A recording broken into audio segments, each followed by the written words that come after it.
それでは今日の特集です。札幌出身のシンガーソングライター、18歳の新たな旅立ちに密着しました。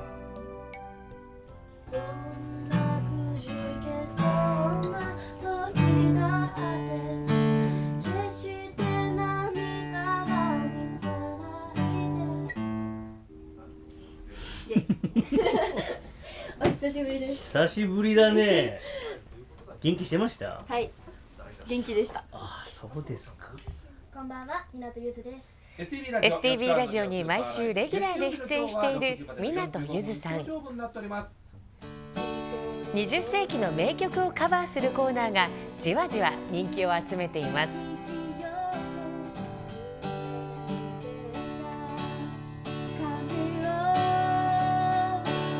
ゆずさんは今年の春高校を卒業、4月からふるさとを離れ東京で本格的に音楽活動を始めます。天真爛漫、それでいて努力家。まだ名もなき18歳の覚悟を見つめました。シンガーソングライター湊ゆず。中学から始めたギターでめきめき実力をつけ、路上ライブやイベントなど精力的に活動。ワンマンライブはソールドアウトというこれから注目のアーティストです。所属はあの大手芸能事務所アミューズ。ゆずさんの魅力をファンに聞いてみると、明るいところと、あとそうですね、声がすごい綺麗です。自分の感情を全てさらけ出しているような歌い方をするので、最初路上で見たんですけど、路上の時もいつも一人で頑張ってて、あんなすごい深い歌詞なんて書けないなと思った。何もしないで嘲笑う君をいつかバカにされ塞ぎ込んだら、酸いも甘いもの見干してこの裏受けちゃう。世間様に流されない僕らが今を変えてゆくんだ。理不尽な社会や日々悩みが尽きない若者へのメッセージ。高校生らしからぬ詩の世界とメロディーセンスが湊ゆずの武器です。出会いは去年の3月でした。ライブの出演を控えたゆずさん、スタジオで鏡に向かって黙々と練習していました。だいたい一人でちょっと練習しないとな。なんか自分の立ち姿を気にしてもちゃんとプレイできるようにしないと。とにかくストイック。ちょっとさ、シャープ的に歌ってもらって。休日や放課後もオンラインレッスン。この日もびっちり3時間、本当に頑張り屋さんなんです。歌詞は思いついたら即スマホに。学校での出来事や日々思うことを逐一メモします。24時間音楽にどっぷり。ある日のライブ前、楽屋を覗いてみると、歌詞の制作中でしょうか。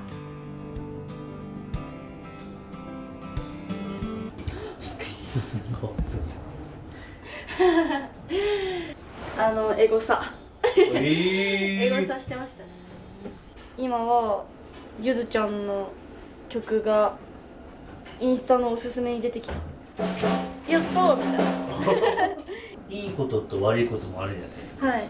そういうのなんか気にしないものですか？その悪いことを探したくて、なんか言ってる人いないかなみたいな。ゆずあんまりそれ気にしなくて、でも参考になるのもあるし。ああ、なるほどね。幼い頃から芸能界に強烈に憧れていました。ただ芸能人になるって思ってたんですよ。何かにならないと何かで入れないっていうのがあるから。ダンサーや女優を目指すスクールに通うものの、なかなか芽が出なかったといいます。するとお母さんがある日、でお母さんと楽器屋に突然入って突然ギター買ってくれて、それまでは「お前は歌先にどうにかしろ」って言われてたんですけど、クソで、特にお母さん応援してくれるっていうか、ライブの前はお仕事してても LINE してくれたり、ゆずライブ頑張ってねって。生まれてからずっと友達に恵まれてて、ゆず今日何みたいな、5時から予定あるよみたいな、じゃあ20分ぐらいあんじゃない、ちょっとパン買って食べないみたいな。あとでも急いで帰んなくちゃいけない時とか、一緒にゆずのギターとか持って走ってくれたりして、意味わかんないんですけど、めっちゃ嬉しいし楽しいし優しくて、多分クラスで一番怒られたのもゆずだし、一番泣いたのも一番笑ってたのも全部ゆずです。本当に先生に迷惑かけましたいっぱいあります。すっごい応援してくれてます。テスト前に大丈夫なのって言われて、大丈夫じゃないですって言ったら、でもあなたには他に大事なことがあるからっていつも言ってくれてました。いい先生でしょ。それに甘えて、大変な点数をいつも取ってました。支えてくれる、そして待っていてくれる誰かがいるから頑張れるんです。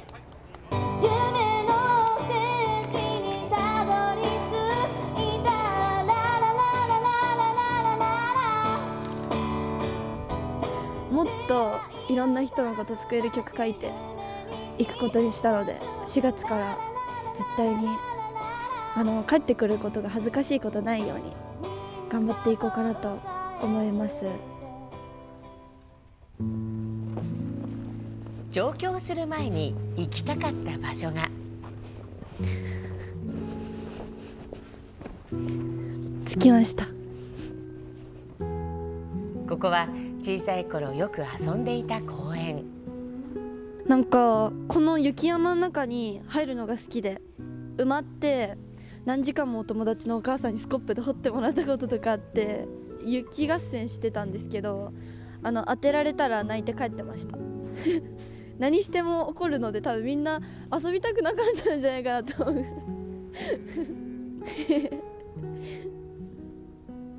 やっぱ自分がずっといた場所に来ると、なんだろう、初心に帰るっていうか。近くの河川敷も忘れられない風景です。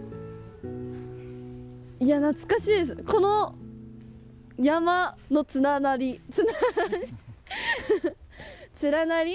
が懐かしいですね。すごい中学生の時暗黒時代だったんですよ。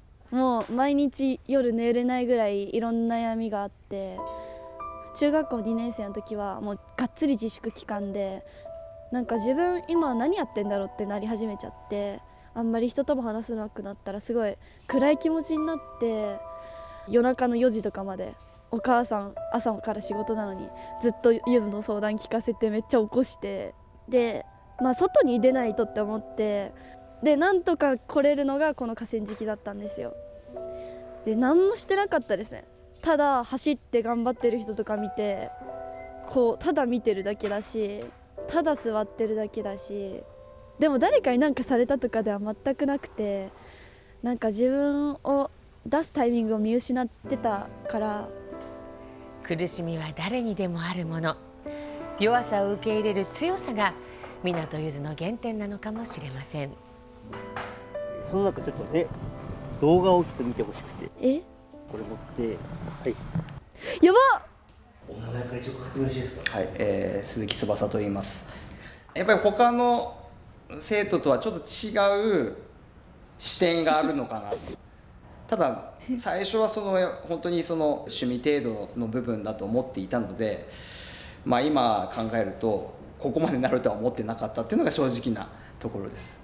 ラジオは実はあんまり結構解禁で欠かさず聞いてはいました。だからラジオでよく歌を歌ってたので、この歌詞学校で嫌なことあった時の歌詞かって思うこともありましたし、やっぱり3年生の時にこのギターを続けるとか音楽活動を続けるか続けないかっていうふうに悩んだ時があって、でその時間にも追われるし、いろんな人からのプレッシャーだとかっていう部分があって、泣きそうになりながら相談しに来たことがあって、それは彼女との付き合いの中では初めてのことだったので、ここで終わるのか本当にって、まずは冷静になって考えてごらんっていう話をした覚えは、他の生徒と差をつけるつもりはもちろんないですけれど、彼女は彼女でその自分のやりたいことを一生懸命やって、学校も一生懸命やるっていうことで、そう頑張ってる姿を見てると応援したくなったかなっていう。苦しくなったらまた相談しに来てくれればいいので、大物になって帰ってきてもらえればと思うので頑張ってほしいと思います。